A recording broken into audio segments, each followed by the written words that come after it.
यंदा गगनबावडा तालुक्यात सर्वाधिक पाऊस झालाय। तालुक्यात सतत पडणाऱ्या पावसाचा ऊस पिकावर प्रतिकूल परिणाम झालाय।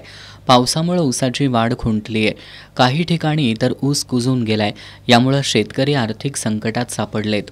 2 एकरात केवळ 10 ते 15 टन ऊस मिळण्याची शक्यता असल्याचं शेतकरी सांगतायत। माझं 2 एकर शेती आहे आणि पूर्णपणे मे महिन्यापासून पाऊस लागल्यामुळे ती शेती सगळी पार ऊसाची वाढ खुंटलेली आहे आणि एका एकरात 10 टन ते 11 टन ऊसाच्यावर जास्त गावणार नाही आणि भात शेती पार बाद झालेली आहे, कुजून गेलेली आहे।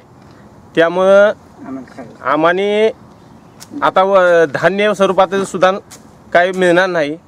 भात शेती पार हे झाल्यामुळं आणि ऊसाची वाढ पार खुंटल्यामुळं सरकारनं आम्हाने काहीतरी आपलं दिलासा द्यावा। आम्ही जगायचं कसं ह्या दृष्टिकोनातून त्यांनी काहीतरी आमचा पाठपुरावा करावा अशी मी सरकार दरबारी विनंती करतो। यावर्षी ऊस पिकातून अपेक्षित उत्पन्न मिळणार नसल्यानं पिकासाठी घातलेला खर्च कसा भरून काढायचा या विवंचनेत शेतकरी आहेत। आम्ही कर्ज काढलेलं आहे, 10,000 20,000 काढलेलं आहे। ते फिटायचं कशानं? आम्ही ते काय ऊस पार खराब झालेला आहे आणि भात शेती बी गेलेली आहे पूर्ण, आणि आम्ही जगायचं कसं? मिळणार काय? त्यातच शेतात उभ्या असलेल्या ऊसावरही करपा रोगाचा प्रादुर्भाव झालाय। त्यामुळे ऊस पिकासाठी घेतलेल्या कर्जात सवलत देण्याची मागणी आमदार सतेज पाटील आणि मंत्री हसन मुश्रीफ यांच्याकडे करणार असल्याचं विलास पाटील यांनी सांगितलं। गगनबावडा तालुक्यात जोरात पाऊस लागल्याने तालुक्यातील सर्व शेतकरी वर्गाचे अतोनात नुकसान होऊन हा ऊस आपण पाहिला तर एकदम मे मध्ये पाऊस लागल्यामुळे ऊसाची उंचीच वाढली नाही आणि उंची एवढी खुंटली की तो उद्या तोडला तर त्यात सगळ्या 1 एकरात 10 टन सुद्धा ऊस गावणार नाही। त्यामुळे शेतकरी वर्ग गगनबावडा तालुक्यात एवढा हवालदिल झाला आहे की त्याच्याकडे मरण्याशिवाय बाकीच्या घटना म्हणजे विवंचनेशिवाय पर्याय राहिल्या नाही।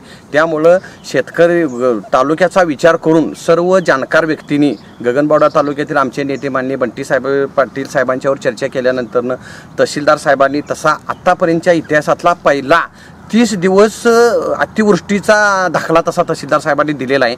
त्यामुळं आत्ता सध्या पुढं जीवनमान उंचावण्यासाठी गगनबावडा तालुक्यातील सर्व शेतकरी वर्गाला 2025-26 सालातील वसूलपात्र रकमेचे समान व्याजासह समान 9 हप्त्यामध्ये पुनर्गठन करावे अशी तालुक्याच्या सर्व शेतकरी वर्गाची आमची मागणी आहे।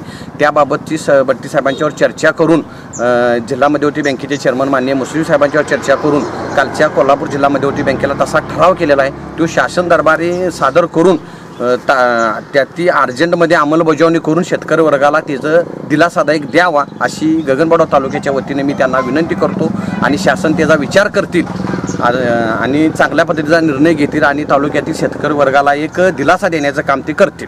आधीच जीवापाड जपलेल्या पिकांना हमीभाव नाही, त्यातच आसमानी संकटात पिचलेल्या बळीराजाला आता शासनानंच मदतीचा हात देण्याची गरज आहे।